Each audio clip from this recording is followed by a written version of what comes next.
하나님의 말씀을 증거하기 전에 여러분에게 여행을 권유해 드리겠습니다. 다시 말하지만 다리 떨리면 못 가니까 가슴 떨릴 때 많이 가시기 바랍니다. 저는 좋은 여행지 하나를 소개할까 합니다. 그것은 전남 증도라는 곳입니다. 사진을 한번 볼까요? 슬로시티, 그리고 명나라인가요? 청나라인가요? 보물선이 발견되었던 신안 앞바다에 있는 슬로시티 증도입니다. 다음 사진을 보시기 바랍니다. 여기에 보면은 염전이 유명합니다. 그래서 아이들과 함께 저런 염전, 소금 발굴하는 체험도 할 수 있습니다. 또 사진을 보겠습니다. 짱뚱어 다리라는 곳입니다. 여러분, 짱뚱어 잡이가 얼마나 예술인지 모릅니다. 이거 문화유산에 들어가야 돼요. 그냥 그물로도 안 잡히고 뭘로도 안 잡히는데 30년 이상 된 고수들이 낚시를 던져갖고 휙 끌어들여요. 그래갖고 걸려가지고 짱뚱어를 잡는 겁니다. 맛은 끝내줍니다. 더 이상 말하지 마세요, 짱뚱어. 저기에 가면 짱뚱어가 많이 보인다 그래서 짱뚱어 다리예요. 바다를 한번 보겠습니다. 예, 아름다운 해변이 보이죠? 왜 증도를 소개해 주냐 하면은 우리는 보물섬 내지는 슬로시티라고만 이야기하는데 신앙적으로 저는 굉장히 유서가 깊은 곳이 증도입니다. 우리나라 기독교 인구가 18%입니다. 그런데 우리나라 복음화의 최고의 복음화가 많이 된 땅이 어디냐면 전라남도 신안군이에요. 크고 작은 여러 섬들로 된 신안군 앞바다가 복음화율이 35%입니다. 보통 평균의 2배예요. 특히 그 신안에 있는 여러 섬 중에 지금 보았던 증도, 이 증도는 여러분 깜짝 놀랄 겁니다. 세계 선교사에 이런 게 없습니다. 한 개의 지역이 90%가 기독교인입니다. 2,200명이 모여 있는데요. 그 작은 섬에만 교회가 11개예요. 그중에 6개가 자립교회예요. 그리고 90%가 그리스도인이에요. 주일에 조용합니다. 술집 흥황하지 않습니다. 세계 선교사에 없는 그런 교회가 거기에 모여 있습니다. 많이 가봐야 될 것 같아요. 신안에 가서 그 정기를 느끼고 주님이 어떻게 역사했는가 이유가 있습니다. 한 여자 때문에 그랬습니다. 그의 이름이 누구냐 하면은 문준경 전도사입니다. 이 여인 때문에 그 신안 전체가 특히 증도가 완전히 복음화가 된 우리나라 전도 선교의 역사 중에 참 아름다운 곳이 증도입니다. 문준경 전도사. 그는 전남 신안군 암태면 수곡리 작은 섬에서 태어나서 옛날 사람이에요. 일제시대 때니까. 17살의 나이에 신랑 얼굴도 모르고 결혼했습니다. 진짜 그럴 때가 있었나 봐요. 정말. 그런데 이제 비극이 시작됐습니다. 이 신랑이 좀 남봉꾼이었나 봅니다. 외도에서 바깥으로 돌면서 목포에 소실까지 둬서 애까지 낳고 있었습니다. 그러니까 젊은 나이에 남편이 있는 생가부가 되었습니다. 그런데 이게 왜 여자 책임이죠? 남자 책임이잖아요. 그런데 옛날에는 또 그게 아니었나 봐요. 여자가 박복하다고 그랬나요? 저 여자가 문제라고. 그래가지고 막 오물도 뒤집어 쓰고요. 저 여자 옆에 있으면 재수없다고. 아니 어떻게 이런 일이 다 있습니까? 누구 책임인데 말이에요. 그죠? 그래서 그런 모진 고난을 겪고 어떡합니까? 목포에서 삭바느질을 하면서 겨우겨우 생계를 꾸리고 살았던 사람이 문준경 전도사입니다. 이 사람 때문에 복음화가 되었습니다. 여러분, 이런 인생이 있습니다. 내 잘못이 아닌데요. 그런데 어두운 골짜기에 내버려진 듯한 삶, 이런 삶이 실질적으로 많이 있습니다. 내 잘못이 아니에요. 그런데 거기에 있어요. 설교할 때 참 조심스럽기도 하고요. 설교하고 담임 목회를 하면서 내가 사람 된다라는 생각을 많이 듭니다. 왜냐하면은 여러 부류의 사람의 이야기를 듣고요. 균형을 잡아야 되고요. 다 이해를 해요. 무슨 말인지, 무슨 말들인지. 그래서 내가 크는구나라는 걸 느껴요. 인본주의적 인문학자들의 책을 보면 요즘 핸드폰을 많이 까고 있습니다. 그래서 뭐 핸드폰 쓰지 말고 아날로그로 가자, 뭐 그 족쇄를 매는 거다, 뭐 별의별 얘기를 다 해요. 그래서 그거 들으면 굉장히 멋있거든요. 그들의 논리가 멋있어요. 그런 걸 만약에 설교하면서 우리 이런 문제가 있습니다. 우리 자연으로 돌아갑시다. 이렇게 설교를 못하는 거예요. 담임 목사가 되면. 왜냐하면 우리 교회에 핸드폰 만드는 사람이 있어. 그리고 핸드폰 파는 사람도 있고. 이거 쉽게 말할 게 아니에요. 어떤 주장을 강하게 할 수도 없는 게 거기에 종사하는 성도님이 있고 그들의 애환이 있는 거예요. 그걸 다 듣다 보니까 쉽게 말할 수 없구나. 근데 이거보다 더 어려울 때가 있어요. 우리가 예배를 드릴 때 제일 공감하는 게 뭐냐면 어머니 얘기할 때예요. 아버지 얘기할 때고요. 자식 얘기할 때예요. 그때는 다 가슴에 이슬이 맺혀요. 근데 여러분 아닌 것도 있는 거 아십니까? 어떤 분은 아버지 얘기하면은 치를 떨어요. 어머니 얘기해도 치를 떨어요. 어떤 성도는 자식이 없어요. 그래서 어머니, 아버지, 자식 이야기를 할 때도 어떨 땐 꺼려져요. 미안하기도 하고요. 그 성도가 얼마나 상처받을까, 얼마나 슬플까. 그런 이야기가 나올 때마다 얼마나 속으로 눈물 짓는가. 가뜩이나 상처되는데 교회에 와서도 또 상처를 받아야 되는가. 이런 이야기를 할 때 설교가 참 조심스러울 경우도 많이 있습니다. 이만큼 인생이 그렇게 쉬운 게 아니에요. 설교도 쉬운 게 아닙니다. 오늘 본문이 그 이야기입니다. 내 잘못이 아닌데 고통받는 그 사람. 주님 그 사람을 위해서 오늘 메시지를 준비했습니다. 오늘 본문의 교훈은 첫째로 내 잘못이 아닌데 고통받는 인생이 실제로 있다라는 것입니다. 이걸 받아들이십시오. 자, 여러분 예수님이 비유를 참 많이 말했어요. 오늘만 해도 24번째 아니에요? 또 앞으로도 계속 남아 있습니다. 그런데 이 예수님의 비유 가운데 하이라이트가 있어요. 그게 누가복음 15장에 나와 있는 3개의 비유예요.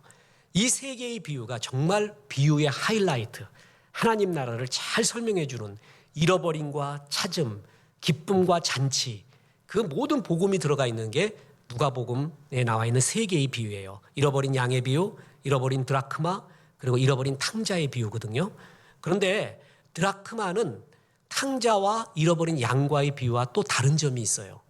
다 잃어버렸다 찾은 건데 잃어버린 양과 잃어버린 탕자는요 지발로 나간 거예요. 다 자기 발로 나갔어. 자기 의지로 나갔어요. 그죠? 그러고 찾은 거예요. 그런데 잃어버린 드라크마는 자기 의지로 잃어버려진 것이 아니라는 것입니다. 동전에 무슨 생명이 있으며 동전에 무슨 날개가 있습니까? 그것은 잃어버려진 거예요. 누군가 소홀함으로써 자기 의사와 상관없이 잃어버린 자리에 있게 된 그것, 그게 바로 드라크마예요. 우리도 살다 보면 그럴 수가 있습니다. 누가복음 15장에 3가지의 비유가 나오게 되는 컨텍스트, 배경이 있었다고 했죠. 뭐였습니까? 세리와 창기들, 죄인들이 와서 예수님과 함께 이야기하고 먹고 마시는 걸 보고 바리새인과 서기관이 그게 너무 싫었어요. 쟤네들하고 레벨우가 다르니까 우리하고 놉시다. 왜 그들과 놉니까? 그럴 때 나온 게 이 3 비유라고 했어요. 그 예수님께 나왔던 세리, 창기, 죄인들을 한번 봅시다. 그들이 게을러서, 그들이 타락해서, 그들의 죄 때문에 죄인과 세리와 창기가 되었을까요? 물론 그런 요소도 있죠. 그러나 어릴 때부터 내지는 그의 환경이 그런 자리로 그를 내몰았을 가능성도 많이 있습니다. 그렇지 않습니까? 내 의지와 상관없이 그런 자리로 내가 내동댕이 친 그런 예도 우리는 얼마나 많이 있는지 모릅니다. 그렇습니다. 세상은 참 이리 해석하기가 쉽지 않습니다. 고난은 신비입니다. 고난은 어떻게 뚜렷하게 말할 수가 없어요. 고난의 유익은 말할 수 있지만 고난의 이유에 대해서 베드로 후서 2장 19절 20절에는 3가지를 말하는데 네 잘못 때문에, 나의 잘못 때문에 받는 고난이 있대요. 예수님을 믿기 때문에 받는 고난이 있대요. 근데 또 하나의 고난이 뭔지 아십니까? 애매한 고난이 있대요. 해석 불가의 고난. 인과율로 뚜렷하게 해석되면 얼마나 좋겠습니까? 근데 해석이 안 돼요. 그런 고난도 우리 가운데 있다라는 것이죠. 우리가 그것을 받아들여야 됩니다. 마이크로소프트사의 빌 게이츠 회장이 자기가 사는 그 동네에 마운틴 휘트니 고등학교를 방문합니다. 그래서 졸업생들한테 연설을 하게 되는데 10가지의 아주 중요한 연설을 해요. 그중에 첫 번째가 뭔지 아십니까? Life is not fair. Get used to it. 삶은 공평하지 않다. 이것에 익숙해져라. 받아들여라. 아주 놀라운 말입니다. 교과서 같은 말이죠. 삶이 어렵더라도 희망을 갖고 열심히 사십시오. 그럼 나 같은 사람 됩니다. 이게 교과서 같은 말이에요. 그게 힘을 줄 줄 알았는데 오히려 반대예요. 삶은 공평하지 않대요. 받아들이래요. 난 그래서 빌 게이츠라고 생각합니다. 동화 같은 이야기를 하지 않고 삶이 얼마나 치열하고 리얼한가, 그리고 인생이 아름답다라고 그냥 계속 살만하다라고 미사여구만 내놓는 것보다 이런 사회로 나가는 사람한테 현실을 말해주는 것이 더, 그래서 빌 게이츠였구나, 더군다나 가난하고 힘든 사람이 life is not fair 이렇게 얘기하면은 이해가 가요. 아, 저 사람 굉장히 한 맺힌 게 많구나. 이 사람 성공한 사람이에요. 누구보다 성공을 했거든요. 그 사람이 어떻게 보면 일종의 반성입니다. 삶은 참 공평하지 않지? 나 같은 사람이 이렇게 성공을 하다니 말이야 하는 반성적 표현이기도 해요. 그래서 참 좋아합니다. 삶은 언페어하는 경우가 많습니다. 어떤 사람은요, 태어났더니 겨울이야. 그래가지고 그냥 죽으라고 청소년 때까지, 대학생 때까지 일해야 되는 그런 가정에 태어난 사람이 있어요. 어떤 애는 태어났는데 가을이야. 따먹기만 해, 이것은. 그냥 오직 그러고 그냥 이게 그냥 줄어들지를 않아. 여러분 그런 가정이 있어요, 없어요? 있죠. 엄친아라고 아세요, 여러분? 그런 애 있다니까. 공부 되게 잘해요. 머리가 너무 좋아, 애가. 그리고 몸도 너무 건강해요. 키도 무지하게 크네. 그리고 어떨 때 보니까 피아노도 치네, 이것이. 어떨 때는 보니까 기타도 치고 바이올린도 하네, 이것이. 축구는 얼마나 잘하는데, 대인관계는 얼마나 좋은데, 사랑은 또 얼마나 받는데, 이런 애가 있어요, 없어요? 있어. 죽도록 싫은 애, 미운 애가 있어요. 어떻게 나는 암만 먹어도 키가 안 커? 암만 연구해도 안 외워져. 내가 히브리어 강의를 할 때 맨 앞에 앉은 한 학생이 잊혀지지가 않아요. 정말 열심히 해요. 그래가지고 막 녹음까지 해서 막 듣고 막 그래요. 시험 보면 잼뱅이 되는 거야, 이것이. 그래갖고 아예 거기다 적어놨어요. 교수님 정말 죄송합니다. 정말 열심히 했는데 자기는 단어 5개 이상을 못 외운대. 기도까지 했대, 기도까지. 이거 어떻게 해요, 내 머리가 나쁜데. 태어난 것이 이렇게 몸이 약한데 어떻게 하면 좋겠어요. 남들은 5시간 자고도 펄펄한데 9시간 자야 되는 사람이 있는데 어떡할 거냐고요. 내 의지와 상관없이 어두운 곳에 몰아진 경우가 삶 가운데 있다 없다 분명히 있습니다. 개를 봐도 그렇습니다. 제가 이제 농어촌 선교회 집회를 위해서 공항을 갔습니다. 그랬더니 개가 있더라고, 거기에 공항에. 요즘 보니까 여러분 바구니에 개 넣고 다니는 거 아세요? 우리 새끼, 내 아들 새끼야 그래. 그래서 는 사람인 줄 알았더니 개소리를 내는 거야. 그래서 봤더니 개야, 개. 개를요, 여러분 항공에 데리고 어떤 쇼핑백 같은 데에 이게 이거 넣고 가요. 그렇더라니까. 그리고 개 이발시키는 데 있잖아요. 잘 알잖아요. 5만 원인가 8만 원 든데, 나 어저께요 깎아 바리깡에서 5천 원 주고 했어요. 나는 5천 원짜리 머리야. 거기 5만 원인가 8만 원 들고 한대요. 내 새끼 하는 이런 개팔자 상팔자 그런 개가 있어요. 잘 알죠? 우리 여기 가보면은 구루마 끌고 다닐 때, 그 유모차 끌고 다닐 때 개가 있잖아, 거기 개가. 그리고 벤츠 여기 알잖아요, 우리 동네. 벤츠 문을 딱 내리면 나오는 게 개요, 개. 야, 저 팔자 참 좋구나. 그리고 애가 얼마나 노블한지 몰라. 귀족적이야. 쳐다보는 게. 세상 구경하고 다니는데 이게 벌써 딱 뱄어, 몸에. 근데 어저께 사진을 동호회에서 하나 받았어요. 요만한 철장이에요. 개가 6마리 들어가 있습니다. 서로 공기 쐬려고 개가 이렇게 나가고, 이른바 황구. 얘네들이 이제 복날이 어디 가는 거야. 얘들은 태어나면서부터 그렇게 태어났어요. 태어나면서부터 농장에서 태어나갖고 아예 그렇게 하고 잡혀갈 때 꼼짝도 못하게 6마리를 집어넣어요. 요런 철장 하나에. 그런 개를 봤어요. 여러분, 개도 차이가 나요. 이런 현실이 있습니까, 없습니까? 있습니다. 무신론자들이요, 하나님이 없다라고 하는 얘기에 90% 이상의 논리가 뭐냐 하면 악의 존재입니다. 악이 존재하는 것 때문에 신은 없다. 악이 왜 있어? 신이 있는데 악이 왜 허락을 하지? 그리고 신은 악한테 지는 건가? 그럼 신이 아니지. 이러면서 논리를 펴요. 이 불공평도 악 속의 하나라고 표현을 합니다. 그래서 무신론자들은 이걸 가지고 하나님이 없다라고 합니다. 그런데 예수 믿는 사람도 이것 때문에 고통받아요. 대표적인 게 시편 73편입니다. 거기는 악인의 형통이에요. 악인이 왜 이렇게 형통합니까? 나 예수 믿고 제대로 살아보려고 했는데 나 왜 이렇게 힘듭니까? 죽고 싶습니다. 그게 시편 73편의 주제이기도 합니다. 볼프강 모차르트 아시죠? 이 모차르트가 죽었을 때 3가지 학설이 있습니다. 왜 죽었는가? 병 때문에 죽고 뭐 때문에 죽고. 그중에 맨 마지막 3번째가 뭐냐면 궁중음악가인 살리에르가 죽였다, 독살했다라는 음모설. 그러니까 음모설만 나오면 재밌어, 우리는. 믿고 싶기도 하고. 이제 이런 게 나오거든요. 영화에도 보면 그러잖아요. 모차르트가 궁중으로 딱 들어오니까 살리에르가 악보 하나를 딱 줍니다. 그랬더니 양아치 같은 모짜르트가 휙 집어 던져요. 벌써 기분이 상한 거야, 그 궁중음악가가. 근데 연주를 하는데 이상한 걸 해요. 그 악보를 거꾸로 연주를 하는 거예요. 그러더니 맨 마지막에는 이렇게 편곡했으면 더 좋았을 건데 하고 자기가 연주를 해요. 그때 살리에르가 느낀 게 있어요. 저거 나하고 류가 다르구나. 프로는 알거든요. 선수는 선수를 알아봐요. 아마추어는 모르는데 선수끼리는 딱 보면 저거 나하고 류가 다른 거 딱 아는 거예요. 그때 살리에르가 하나님께 기도한 게 뭡니까? 하나님, 나의 재능은 주께 다 드리려고 했습니다. 정말 그러기를 원합니다. 그런데 저 양아치 같은 놈, 하나님을 경외하지도 않고 경망스럽고 저렇게 천박하게 사는 놈은 내 재능의 10분의 1, 나는 저의 재능의 10분의 1도 못 됩니다. 그 딱 느끼잖아요. 이런 경우 있어요, 없어요? 주님, 나한테 건강만 주시면 내가 정말 전도하고 막 발이 부르트하고 어디 가서 내가 땅끝까지 이로 복음 전하겠습니다. 근데 왜 이렇게 저질 체력입니까? 주님, 나한테 돈만 있으면 내가 뭐든지 주 앞에 봉사하고 정말 하겠습니다. 그러니 축복해 주십시오. 근데 계속 가난해. 저놈은 하나님을 경외하지 않은데도 잘 살아. 이런 경우 있어요, 없어요? 있지.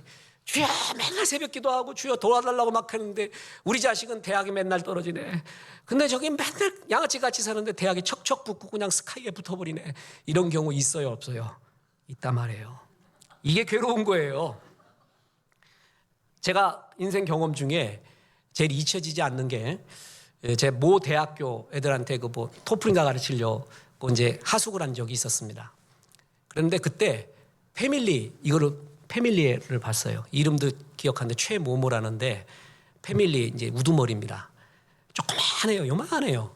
근데 이른바 고리대공업을 하는 거예요. 그 친구하고 같이 생활하게 되었습니다.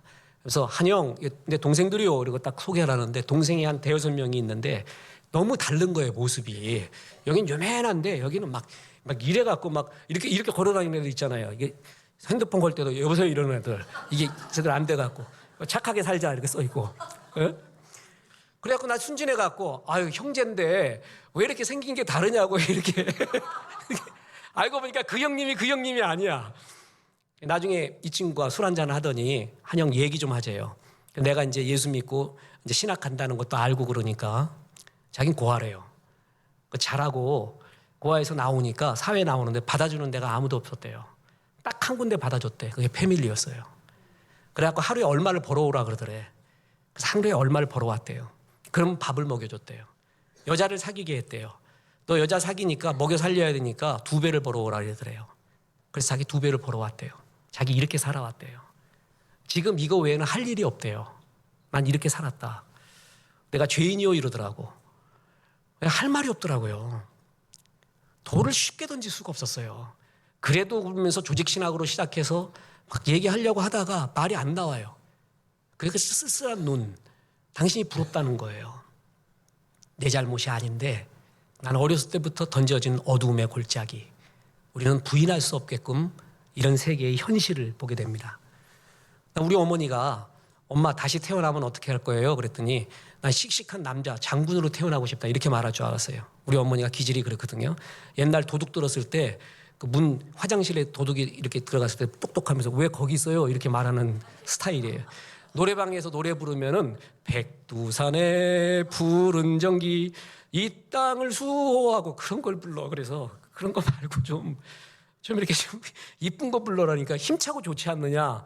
그래서 우리 어머니는 장군감이다 이렇게 생각을 했어요. 그래서 엄마 다시 태어나면 어떻게 할 거예요? 그랬더니 예쁜 여자로 태어나고 싶대요. 그냥 여자가 아니라 뭐예요? 예쁜 여자. 세상은 불공평하대. 예쁜 여자는 뭔가 얻는 게 많대. 자기는 별로 예쁘지가 않는 것 같다는 거예요. 어떻게 해요? 내가 그렇게 태어났는데. 이런 세상이 우리 현실 가운데 있어요, 없어요? 있습니다. 불공평해요. 이대로 우리가 삶이 끝나잖아요. 정말 허망한 거예요. 그래야 안 그래요? 그래서 칸트 같은 사람은 신을 말할 때 요구되어지는 신의 개념을 말해요. 신이 있다 없다를 말하기 전에 신은 있어야 된대요. 그게 요구되어지는 신이에요. 신이 만약에 없다면 이런 모순과 아이러니와 불공평한 세상은 유지될 수 없다는 거예요. 신이 있어야 되는데 있어 달래요. 그래서 요구되어지는 신의 개념을 말할 정도입니다. 각 나라마다 이 불공평을 해결하기 위해서 노력을 제도적으로도 많이 합니다. 특히 교회는요, 이런 불공평을 해결하기 위해서 나라의 힘이 못 미치는 그 실핏줄이 못 미치는 곳까지 교회가 구제를 하고 도와주고 많이 해야 돼요. 한국 기독교 교회가 이걸 굉장히 많이 합니다. 좀 굉장히 이런 면에서 자부심을 가지고 있습니다. 그러나 분명한 것은 우리 삶 가운데 나뿐만이 아니라 여러 사람들이 불공평하다고 느끼는 내 잘못이 아닌데 내가 이렇게 잊혀지고 어두운 그늘에 있다라는 현실이 많이 있다라는 겁니다. 그게 드라크마입니다. 자기 잘못이 아닌데 잃어버려졌어요. 그래서 뭐예요? 어느 어두운 골짜기에 있다라는 것입니다. 오늘 드라크마 비유의 결론이자 두 번째 교훈이 있습니다. 나의 고통은, 나의 어두움은 하나님을 만나야 된다라는 것입니다. 그렇지 않으면 해석이 불가합니다. 세상의 인본주의적 인문학적 해석과 다른 자기계발서에서 나오는 해석들과 철학자들이 말하는 해석이 전혀 마음에 와 닿지 않습니다. 이 불공평을 해석할 수가 없습니다. 그나마 조금 제일 이해가 되는 게 뭐냐면 세월에 대한 거예요. 세상은 불공평해도 세월은 공평하다. 이런 말 속에서 우리 어느 장로님이 그랬습니다. 우리 교회. 나이가 90이 넘으면 산에 누워있으나 집에 누워있으나 똑같대요. 이 말이 잊혀지지가 않아. 나이가 들어갈수록요 평준화가 된다는 거예요. 55세가 넘어가면은 별식이 없어진대요. 특별히 뭘 먹고 싶다가 그렇게 이렇게 욕으로 안 나온대요. 옛날 어렸을 때 먹은 김치찌개, 그냥 된장찌개 그거면 좋게. 우거지 그거면 제일 좋아요. 그래서 먹는 거 갖고 자랑할 수가 없다는 거예요. 집도요 그냥 자기 누울 집이 있으면 편안하대. 뭐 고래등 같은 집이나 이거나 비스무리하대. 다 비슷해진대요. 세월이 흐르면 약간 평준화되어 간대요. 그것이 우리를 위로할 수 있는가? 안 그렇다라는 것이죠. 여러분 세월 흘러도요 어떤 여자 보니까 60세 됐는데 30세 같아 얼굴이. 몸매 그냥 비키니 입어도 될 것 같아. 대단한 여자도 있고요. 이게 이렇게 너무 불공평해. 저 사람은 50만 됐는데도 70 노인네 같고 저 사람 70 되었는데도 그대로예요. 나 2080인가 무슨 영화 거시기 보니까 70세 된 사람이 청바지 입고 나와갖고 포크송을 부르는데 저 사람이 70세인가 싶더라니까. 야, 너무 불공평해. 물론 자기 관리를 잘했겠지만 세월이 평준화된다. 그러니까 공평하다. 이거는 우리에게 이해가 안 됩니다. 다른 어떤 걸로도 이해가 안 됩니다. 저도 이거 갖고 고민 많이 했습니다. 하나님 정말 살아계십니까? 어떻게 된 겁니까? 근데 복잡할수록요 답이 있어요. 성경 말씀이 왜 위대한 줄 아십니까? 말씀 심플해요. 그런데 우리의 가장 깊숙한 곳까지 들어오는 게 성경 말씀이에요. 저는 이 말씀을 발견했습니다. 누가복음 12장 48절입니다. 거기에 이런 구절이 나옵니다.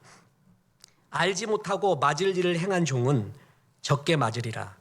무릇 많이 받은 자에게는 많이 요구할 것이요 많이 맡은 자에게는 많이 달라 할 것이니라. 하나님은 살아계세요. 하나님은 많이 준 자에게 뭐라고요? 많이 찾는다는 거예요. 여러분 이건 정말 주의 진리입니다. 내가 너에게 준 건강, 너에게 준 아름다움, 너에게 준 재능, 너에게 준 좋은 환경, 그 돈 갖고 뭐 하고 왔느냐. 많이 준 자에게는 많이 찾는 하나님의 결산과 심판이 있다. 여러분 이게 답이에요. 이게 답입니다. 정말 이런 하나님을 믿기 때문에 적게 받은 것 같고 하나님의 뜻이 있겠지라고 얘기할 수가 있는 거예요. 제가 이거 얘기할 때 항상 드는 게 빌라도죠. 빌라도의 변명. 오늘도 주일이에요. 사도신경 같은 데 보면은요. 본디오 빌라도에게 고난받아서 오늘도 몇 천만 명한테 빌라도는 지금 욕을 먹고 있는 중이에요. 빌라도의 변명이라는 말이 있습니다. 나 같은 위치에 그때 있었으면 나 같은 결정을 안 해볼 사람이 있으면 나와봐. 나한테 돌 던질 수 있어? 그게 빌라도의 변명이에요. 근데 그 변명이 허용되지 않아요. 왜 그런 줄 아세요? 너는 그때 예수님을 변호하라고 정확하게 변호하라고 그 자리에 내가 세워준 것이야. 너는 왜 그런데 그때 그런 선택을 했니? 다른 사람 이야기하지 마. 그게 하나님의 결산이에요. 그러니까 제일 행복한 건 그때 빌라도가 아니었던 사람이 제일 행복하다니까. 그때 그냥 무지렁뱅이로 있는 사람이 제일 행복해. 빌라도가 있었으면 내가 빌라도였으면 무지하게 욕먹을 뻔했어요. 많이 준 자에게는 많이 찾습니다. 이걸 정말 믿느냐? 그래서 적게 준 거 하나님은 그 적은 것 속에서 역사를 하는 거지 나한테 더 요구를 하지를 않습니다. 그래서 우리는 이걸 믿고 나의 고통은 하나님을 만나야 돼요. 하나님의 해석을 만나야 돼요. 나의 탄식은 성령의 탄식과 만나야지 나의 탄식이 다른 것과 만나요. 불평과 만나요? 세상과 만나요? 그럼 폭발해 가는 것입니다. 하나님은 이런 사람에게 더욱더 애타게, 그렇게 잊혀진 자에게 애타게 찾으세요. 그게 오늘 8절에 나오잖아요. 보세요. 어떤 여자가 10드라크마가 있는데 하나를 잃으면 등불을 켜고 집을 쓸며 찾아내기까지 부지런히 찾지 아니하겠느냐. 집 나간 탕자 기다리는 아버지, 집 나간 양 찾아 나서는 목자보다 더 세밀하게 기록되어 있습니다. 등불을 켜요. 집안을 쓸어요. 열심히 찾는데요. 부지런히 찾는데요. 그것도. 여러분, 목자와 아버지는 남성의 이미지죠. 그런데 자기 의지와 상관없이 버려진 이 드라크마의 비율을 찾고 있는 주인은 여자의 이미지를 그립니다. 여자의 세밀함, 여자의 더 안타까움. 때로는 저 여자들이 그 감성적이고 공감적인 것이 발전성이 없다고 믿었던 사람이에요. 아니, 울면 뭐해? 자꾸 옛날에 무슨 일이 있었고 뭐가 어쩌고 얘기를 해요. 여자들은 안 잊어먹는 은사가 있거든요. 숫자까지 안 잊어먹어요. 그러면서 뭐 어쩌고 막 그래요. 그럼 어땠다는 거예요? So what? 지금 제일 중요한 거는 지금 달려갈 길이 더 중요하지. 자꾸 그렇게 옛날에 연민에 빠지지 마라. 저는 이제 이런 걸 싫어했어요. 그런 면에서는 굉장히 남성적이에요. 그런데 어떨 때는 그 여자의 그 감성적인 거, 답 없지만 그냥 같이 울어주는 거, 그게 그렇게 위로가 될 경우도 많아요. 특히 장례식장에 가잖아요. 그럼 남자들 다 이러고 참고 있어요. 근데 고모나 이모나 누가 들어와서 오자마자 울기 시작해. 그냥 엉엉하면서 들어오면은 왠지 그때 참 잘해요. 진짜 누가 죽었구나, 뭐 하구나 하는 것이 가슴에 느껴지는 게 많아요. 여자는 남자하고 달라요. 하나 잃어버렸을 때 그 찾는 애탐이, 그리고 그걸 찾고자 하는 마음이 다른 거예요. 그래서 여자로 그린 거예요. 내 의지와 상관없이 잃어버려졌어요. 하나님은 더 애타게 찾습니다. 더 애타게 찾아요. 여기서 한 드라크마가 뭐냐? 데나리온이 로마의 화폐였다면 드라크마는 고대 그리스의 화폐예요. 그 액수는 얼마냐 하면 하루 일당이에요. 돈 10만 원 될까? 그런데 왜 그 하나 잃어버렸을 때 그렇게 찾았느냐? 여러 해석이 있어요. 잘은 모르겠습니다. 어떤 해석이 맞는지. 어떤 사람은 생활비였다. 가난한 집에. 가난한 비상금이었고 심지어는 결혼 지참금이었다. 그리고 제일 많이 해석이 되는 게 10개의 드라크마가 그 당시의 풍습에 이런 결혼, 사랑의 증표였대요. 그걸 꾸러미로 묶어가지고 사랑의 증표를 준대요. 그게 제일 많은 해석입니다.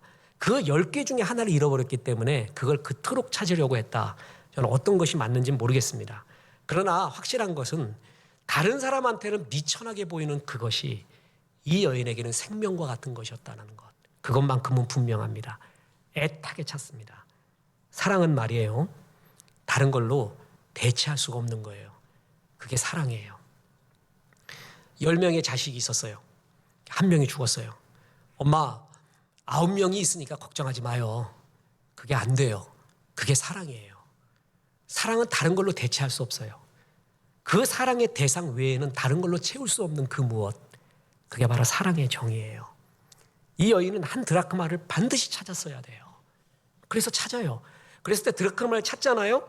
구절에 보면 또 찾았은즉 벗과 이웃을 불러 모으고 말하되 나와 함께 즐기자.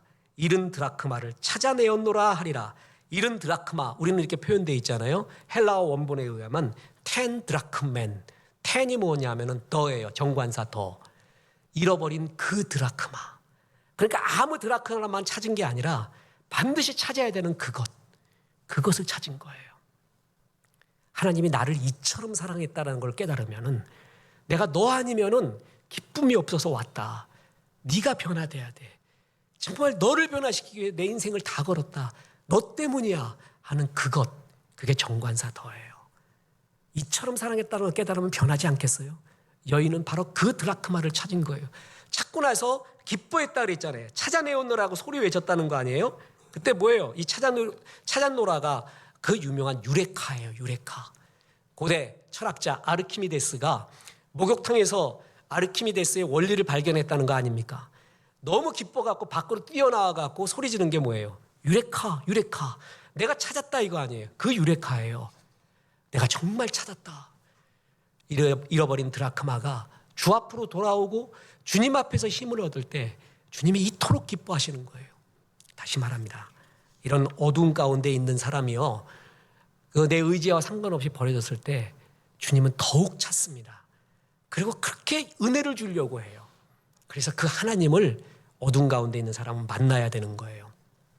달을 보면은 늑대가 되는 사람이 있어요. 근데 달을 보면 실을 짓는 이태백이 되는 사람이 있습니다. 똥오줌이 땅에 들어가면 비료가 됩니다. 그런데 그것이 물에 들어가면 오염이 됩니다. 실패가 어떤 사람한테는 폐인으로 만들어요. 실패가 어떤 사람한테는 성공을 위한 좋은 비료가 될 수도 있습니다. 우리는 왜 이런 불공평한, 그리고 내 의지와 상관없이 던져진 어두움이 내 속에 있는지 모르겠습니다. 그건 주님 앞에 가봐야 알아요. 그러나 확실한 거 하나는 있습니다. 나의 이 아픔이 주님을 만나야 돼요. 그럴 때는 하나님의 해석, 하나님의 마음이 있고, 예수 믿는 사람 중에서도 이런 하나님께 불평을 하면서 살았던 사람의 이야기가 마태복음 25장 24절에 한 달란트 받은 사람의 불평입니다. 거기에 이런 구절이 나옵니다. 한 달란트 받았던 자는 와서 이르되 주인이여 당신은 굳은 사람이라 심지 않은 데서 거두고 해치지 않은 데서 모으는 줄을 내가 알았으므로. 한 달란트 결코 작은 돈 아닙니다. 20년 생활비입니다. 그걸 받아놓고도 주인은 굳은 사람이래요. 인색한 사람, 불공평한 사람이라는 거예요. 이렇게 사는 사람이 있습니다. 이 사람은 계속 어둠을 만나가요. 아무 답이 없습니다. 우리는 왜 이런 일들이 나에게 일어나는지 이해할 수는 없습니다. 성경 중에 제일 해석하기 어려운 게 뭔지 아세요? 날 때부터 속용된 자예요. 그럴 때 사람들은 해석할 수가 없으니까 뭐라 그러냐면 죄 때문이라고 얘기를 해요. 저 사람의 죄냐 부모의 죄냐 이렇게밖에 얘기할 수가 없잖아요.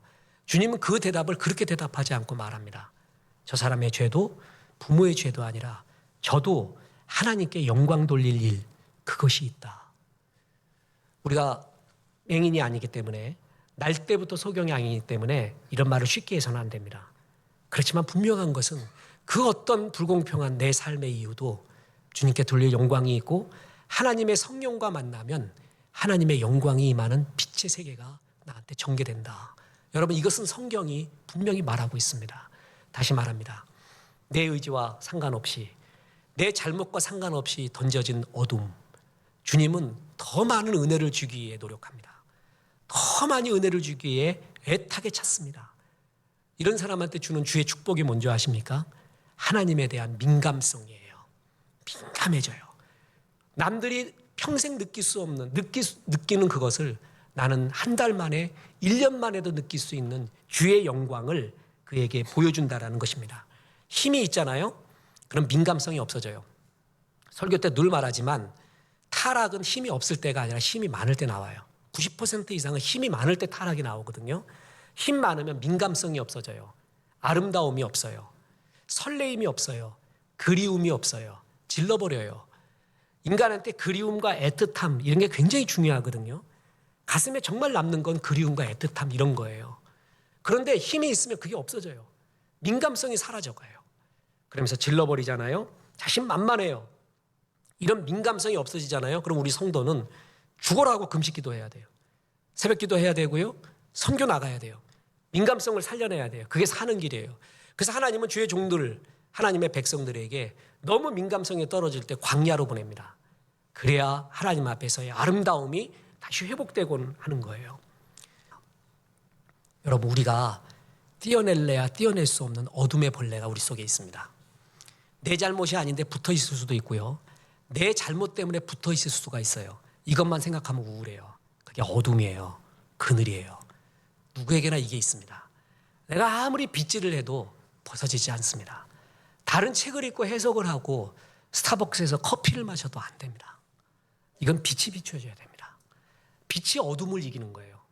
어둠을 이기는 건 빛밖에 없습니다. 생명의 빛인 예수가, 성령의 빛이 정말 비추잖아요. 그럼 내 속에 있는 어둠의 벌레들이 몰려가기 시작합니다. 도망가기 시작합니다. 그리고 하나님의 빛으로 해석하기 시작합니다. 다시 말합니다. 우리에게는 이해할 수 없는 고난, 내 잘못이 아닌데 주어진 고통도 분명히 있습니다. 하나님은 이런 사람을 더 애타게 찾으십니다. 더 은혜를 주기 위해서 더 찾고 계십니다. 더 은혜를 부어주려고 합니다. 나의 이 고통과 어둠이 세상의 불평과 악한 영을 만나서는 안 됩니다. 이 어둠과 그늘이 성령을 만나야 돼요. 나의 탄식이 성령의 탄식과 만나야 돼요. 그럴 때는 더 큰 역사, 주의 역사가 일어납니다. 우린 이걸 믿는 것을 그리스도인이라고 합니다. 그래서 내 기쁨, 내 슬픔이 변하여 기쁨이 되고 눈물이 변하여 하나님의 영광이 되는 귀한 것을 체험하는 귀한 주의 종 되기를 주 예수의 이름으로 축원합니다.